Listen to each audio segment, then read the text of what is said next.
प्रणाम, नमस्कार। बहुत स्वागत है आपका उस कार्यक्रम में जिसका नाम है हे प्रभु आनंददाता। कार्यक्रम को लेकर आप अपनी राय, अपनी प्रतिक्रिया इस नंबर पे, व्हाट्सएप नंबर पे हमें भेजते रहिए। इस समय पितृपक्ष या पितरपक्ष, जिसको हम बोलचाल की भाषा में, बोलियों में उत्तर भारत में कहते हैं कि पितरपक्ष चल रहा है। कड़वे दिन भी कहा जाता है। दिन तो सभी एक समान है, क्या कड़वे और क्या मीठे, एक समदृष्टि का होना बहुत आवश्यक है। लेकिन पितृपक्ष में, इन दिनों में जिसमें हम अपने पूर्वजों को, अपने पितरों को बहुत भावपूर्ण तरीके से याद करते हैं और उनकी स्मृति में पूजा विधान के साथ जल का तर्पण करते हैं, इस पूरी प्रक्रिया में कोई तुलना नहीं है। स्त्री पुरुष या माता पिता में दोनों का अपना स्वरूप है, दोनों का अपना महत्व है, हमेशा से रहा है, हमेशा था और हमेशा रहेगा। लेकिन फिर भी ऐसा प्रतीत होता है कि पिता का पक्ष मातृपक्ष की तुलना में कई बार वो अपने यथा योग्य स्थान तक क्या पहुंच पाता है, ये प्रश्न मैं छोड़ रहा हूं आपके लिए। क्योंकि ऐसे अनेक पिताओं को भी मैं जानता हूं जिन्होंने, जो खुद अपने परिवार में बहुत अधिक आदरणीय हैं, इसलिए कि उन्होंने माताजी के किन्हीं कारण से न रहने पर उस पक्ष को भी बहुत मजबूती से और लगभग उसी स्वरूप में भरा है जैसा वो माता के रहते संपन्न होता है। लेकिन फिर भी पिता अपने अनुशासन, पिता अपने गांभीर्य, पिता अपनी परिवार पालक भूमिका, इन सब के चलते कई बार वो शायद परिदृश्य से ओझल होता है। ओझल नहीं भी होता तो उसको जैसा जो यथेष्ट आदर मैं नहीं कहूँगा कि नहीं मिलता है, सम्मान भी नहीं कहूँगा नहीं मिलता है, लेकिन फिर भी कहीं ना कहीं वो शायद पीछे छूटता है, ये शब्द शायद उचित हो। अपने पुत्र के साथ ही एक स्टैंड अप कॉमेडियन को मैंने बड़ी गंभीरता से जब ये कहते सुना, क्योंकि उस वक्त वो कॉमेडी नहीं कर रहे थे, वो अपने दिवंगत पिता को याद कर रहे थे और कह रहे थे उपस्थित ऑडियंस से कि पिता एक ऐसी बहुमूल्य कुदरत की नेमत है जो इस संसार से जाने के बाद ही समझ में आती है। इस वाक्य ने मुझे चौंका दिया। ये बिल्कुल सही बात है कि मातृ छाया रहते हुए भी अनुभूत होती है और न रहने पर तो और अनुभूत होती है, लेकिन पितृ छाया पिता के न रहने पर ही अधिक अनुभूत होती है। तब पता चलता है कि वो फीस के पैसे भले ही थोड़ा सा मुंह बना था, लेकिन वो कहां से लाए थे। तो मां ने बताया था कि उस मित्र से पैसे मांगे थे जिससे बहुत चिढ़ते थे, नापसंद करते थे।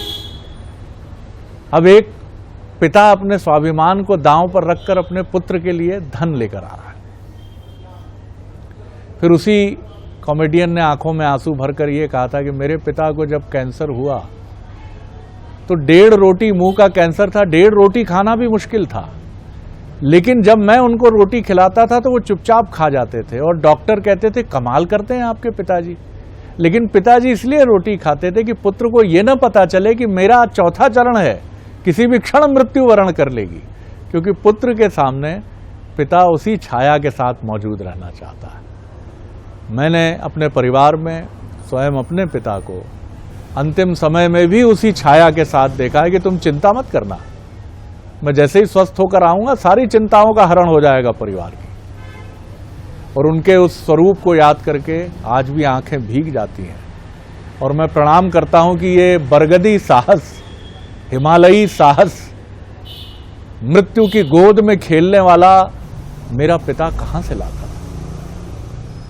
आज इसी विषय पर हम थोड़े भावुक होते हुए, नेत्रों में जल भरते हुए स्वाभाविक रूप से ही आते हैं वो। हम अपने विद्वान वक्ता, भगवत गीता के अध्येता, मानस मर्मज्ञ प्रोफेसर डॉक्टर सुरेंद्र बिहारी से इस विषय को समझेंगे। प्रणाम कर रहा हूँ गोस्वामी जी। आज का विषय बड़ा मन भिगा देने वाला है। आपकी जो विषय प्रवेश की व्याख्या रही वो बड़ी भावुक थी, लेकिन उससे मैंने कुछ जो प्रतिप्रश्न हैं और प्रश्न के उत्तर हैं वो दोनों ही प्राप्त किए।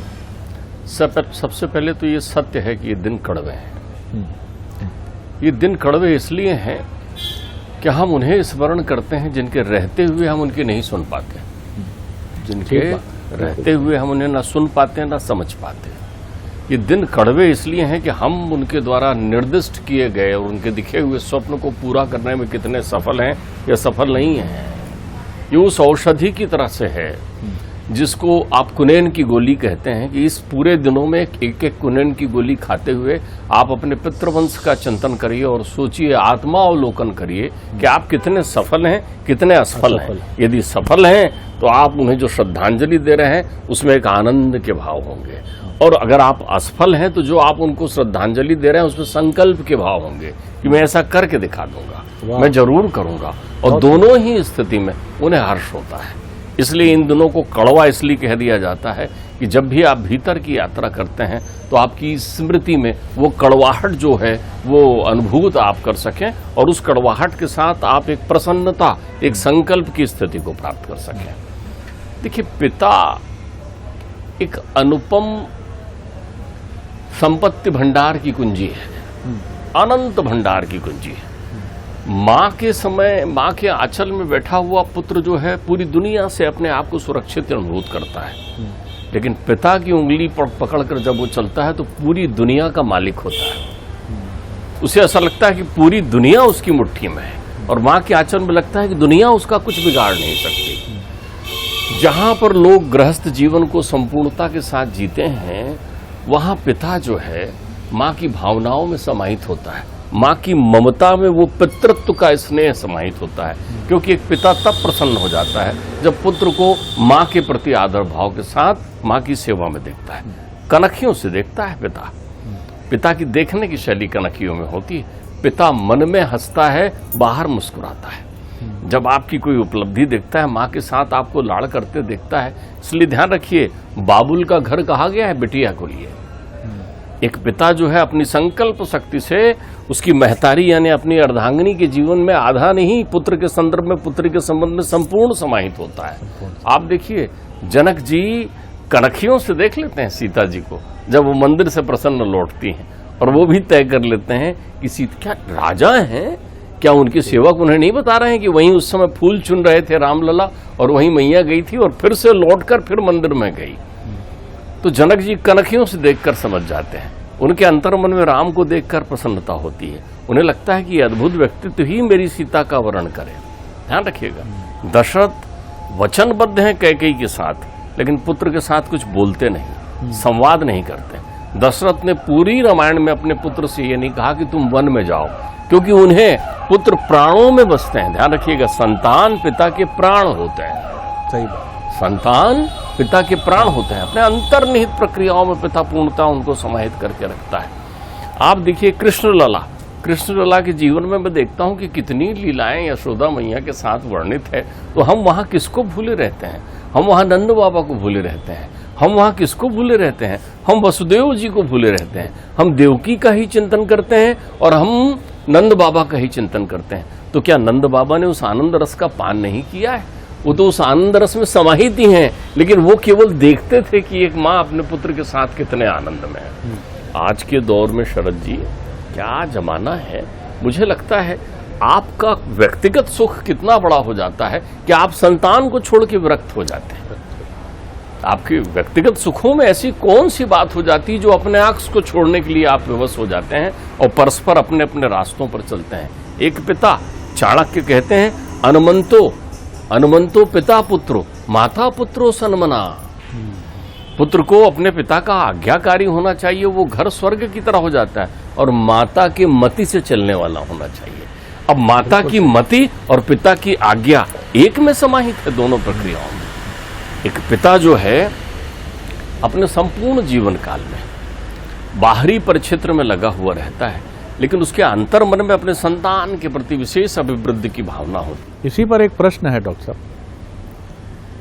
माता की जो स्नेह छाया है वो चुभती नहीं है कभी, पितृ छाया भी नहीं चुभती, लेकिन पिता व्यवहारिकता की भी एक इबारत होता है।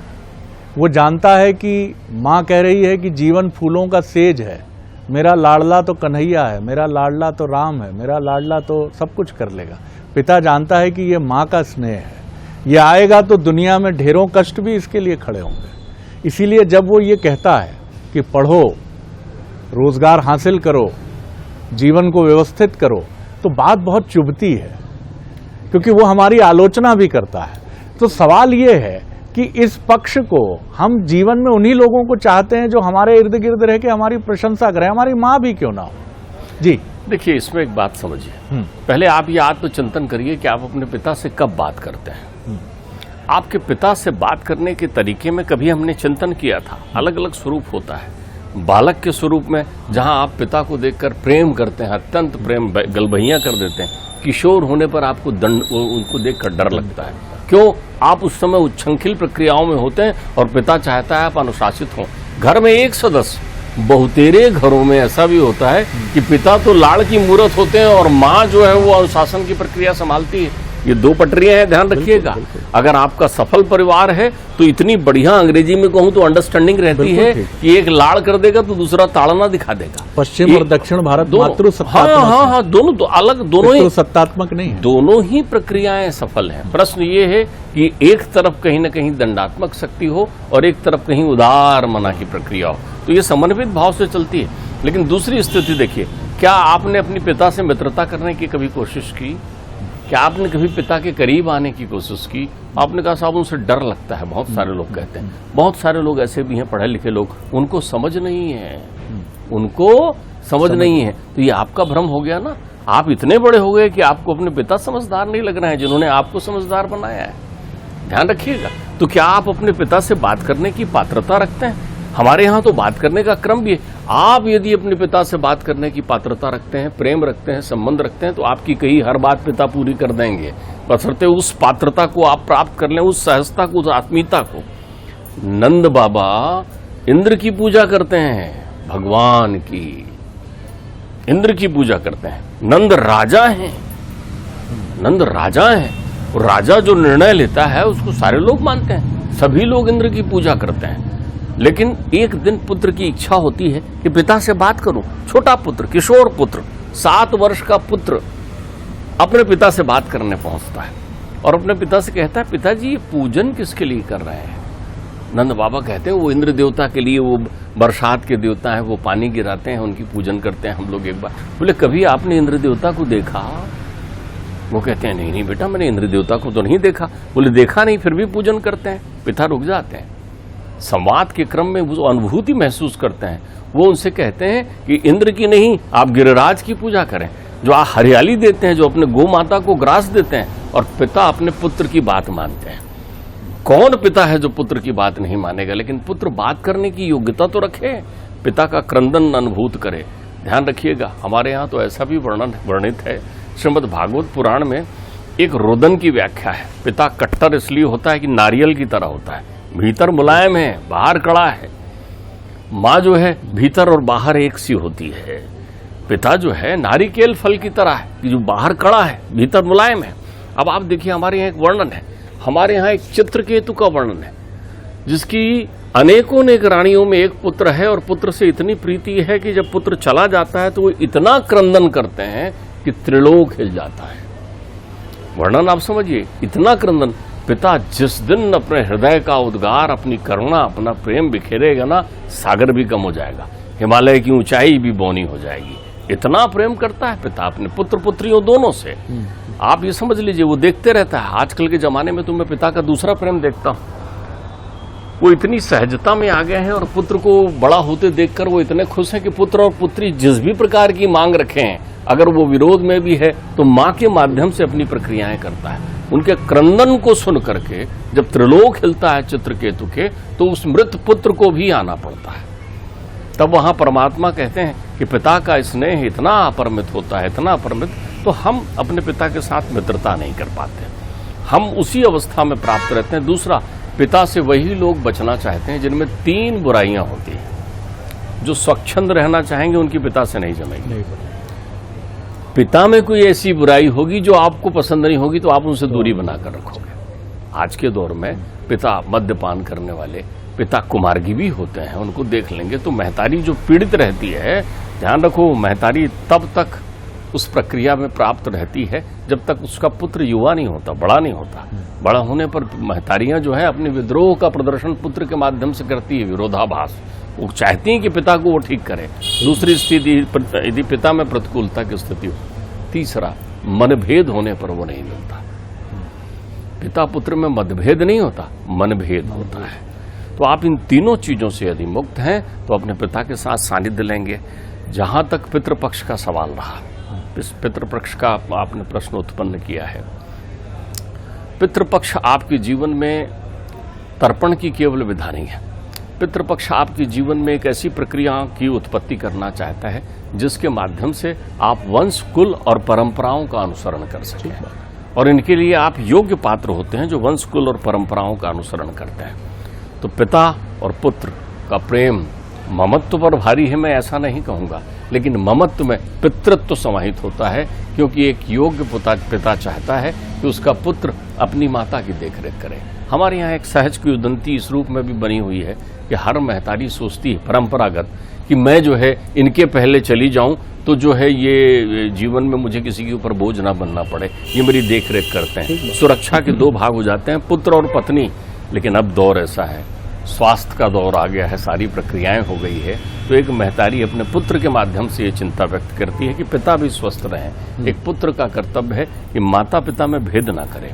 यदि पिता से उसका मनभेद भी है, ध्यान रखिए, जो पिता का सम्मान करता है माँ को उससे और प्रसन्नता होती है। तो माँ को यदि परिपूर्ण प्रसन्न करना चाहते हैं, आप माँ के प्रति सहज भाव रखें, लेकिन पिता से भेद रखें, ये महतारी के लिए भी उचित नहीं होता। मैंने भी डॉक्टर साहब एक पुत्र होने के नाते और अब एक पिता होने के नाते इस चीज को बहुत अच्छे से समझा है। जिन प्रश्नों को आपने खड़ा किया कि बाधा क्या है, पीड़ा, हमें ये सही बात है कि साहित्य और तमाम चीजें जो हैं, पीछे भी आप लौटें तो दशरथ की पीड़ा हमें शायद उतनी दृष्टिमान नहीं होती, या कृष्ण को एक टोकरी में ले जाते हुए वसुदेव जी की पीड़ा कितनी रही होगी कि कुफंथी नदी और उसमें अपने नवजात शिशु को ले जाता हुआ पिता किस मनोभावों से गुजर रहा है। शायद वहाँ सूरदास की दृष्टि भी नहीं ठिठकती है, वहाँ पर मीरा भी नहीं रुकती हैं, क्योंकि वहाँ एक पुरुष का एक स्वभाव मान लिया जाता है कि पुरुष हैं, ये निपट लेंगे। लेकिन यशोदा माँ की लीला हम सब की दृष्टि में रहती है, कौशल्या जी की पीड़ा पर भी हम ठिठकते हैं। लेकिन मुझे ये लगता है कि पिता का अगर ये तथाकथित ये पक्ष, जैसे मैं अपने पुत्र से भी संवाद करता हूँ तो कई बार मैं ये महसूस करता हूँ कि माता का वो कोमल पक्ष और मेरा भी वो कोमल पक्ष वो कम्युनिकेट हो पाता है जब तक, जैसा आपने कहा कि वो संबंध बहुत अच्छे से संप्रेषित करने योग्य हों दोनों तरफ। राम को शायद इसीलिए पीड़ा नहीं हुई होगी जब दशरथ ने जाने के लिए कहा होगा कि वो दशरथ को समझते थे।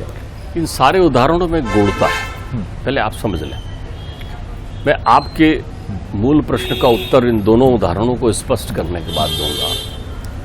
वसुदेव कृष्ण को जब टोकरी में ले जा रहे थे तब उनके अंतर्चित्त में पीड़ा नहीं, प्रसन्नता थी कि उनके प्राण रक्षा कर लिए। वो ले जा इसलिए रहे हैं कि प्राण रक्षा हो रही है, तो इसलिए उनको अनुभूति भी नहीं हो रही कि पानी गिर रहा है, कि बादल है, कि क्या हो रहा है। इन चीजों से वो विरक्त हैं।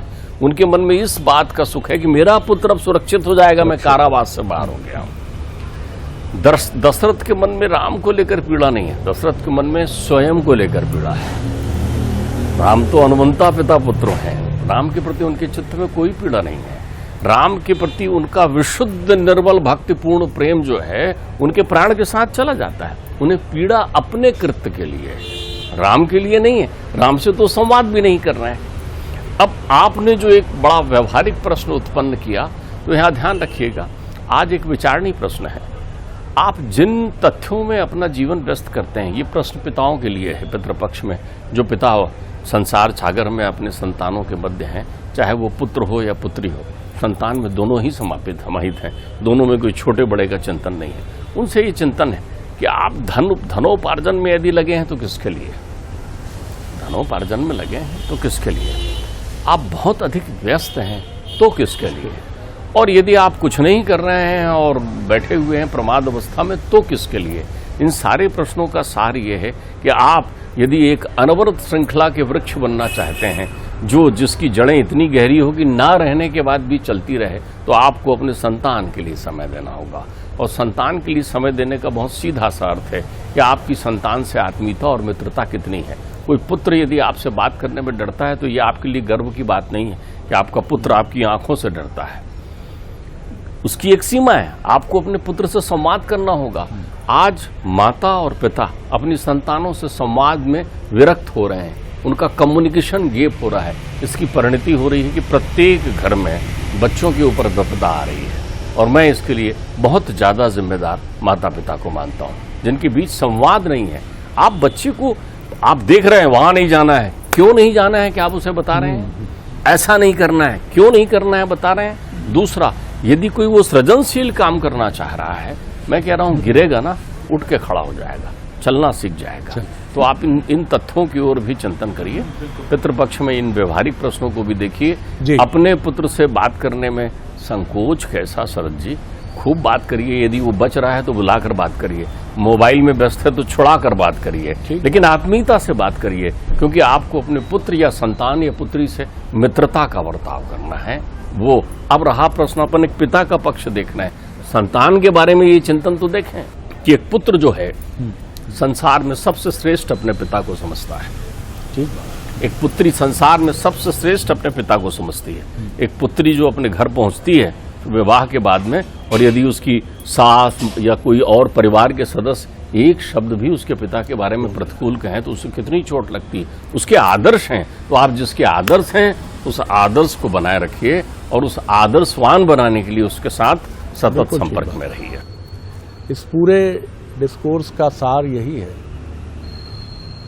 जीवन में हम अच्छी चीज़ों का स्वागत बहुत अच्छे से करते हैं, स्नेह हो, प्रेम हो, प्रशंसा हो, लेकिन जहाँ वो प्रशंसा थोड़ी रुक्ष होती है, आँखों का भाव बदलता है, तो पिता का स्वरूप भी हमारी दृष्टि में बदल जाता है। यहाँ माता और पिता दोनों को रखिए। जहाँ पश्चिम भारत और दक्षिण भारत में मातृ सत्तात्मक है, वहाँ माता का स्वरूप ऐसा है। हो सकता है वहाँ बेटा या बेटी अपनी माँ से यही भाव रखते हो, लेकिन ऐसा क्यों रखते हैं कि किसी के जाने के बाद अगर मन में कसक आए, और वो भी किसी के क्या, आपका पिता जा रहा है और आपका मन कसक गया, आपके मन में टीस है, जल अर्पित करते हुए आप तड़प रहे हैं कि जब तक वो रहे संसार में हमारे बीच कम्युनिकेशन गैप रहा।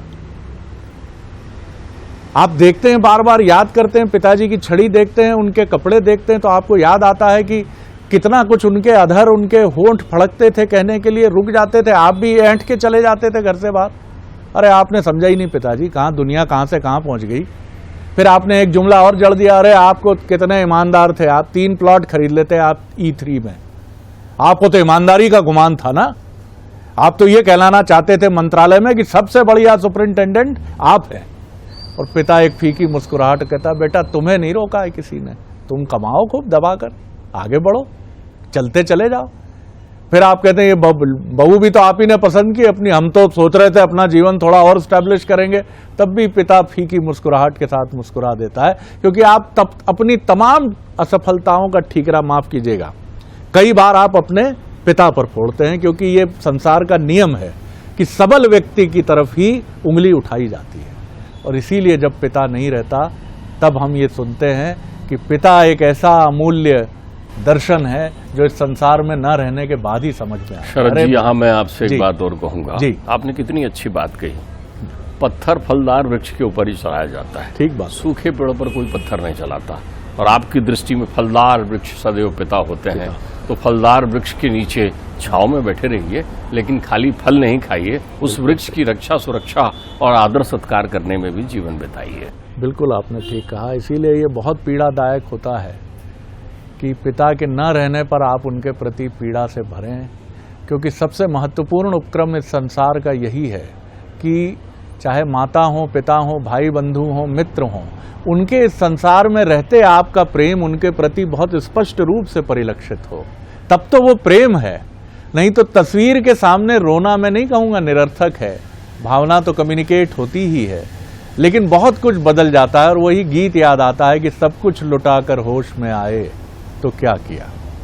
चलिए, पितृपक्ष में हम जल अर्पित करते हुए और जो सौभाग्यवान लोग हैं, जो युवा हैं, सक्षम हैं और जिनके माता पिता उनके साथ हैं, तो उसमें वो अगर मातृसत्तात्मक परिवार है तो अपनी माताजी के तथाकथित कठोर व्यवहार पर दृष्टि न डालें, और अगर पितृसत्तात्मक परिवार है तो पिताजी के कठोर और तथाकथित रुक्ष व्यवहार पर दृष्टि न डालें। प्रेम समेटें, प्रेम को आगे बढ़ाएं, खूब संवाद करें, जिससे आपको ये ना कहना पड़े कि मेरे पिता के जाने के बाद ही मेरे पिता मुझे समझ में आए। बहुत धन्यवाद गोस्वामी जी। अगले एपिसोड में एक और विषय लेकर उपस्थित होंगे। प्रणाम, नमस्कार।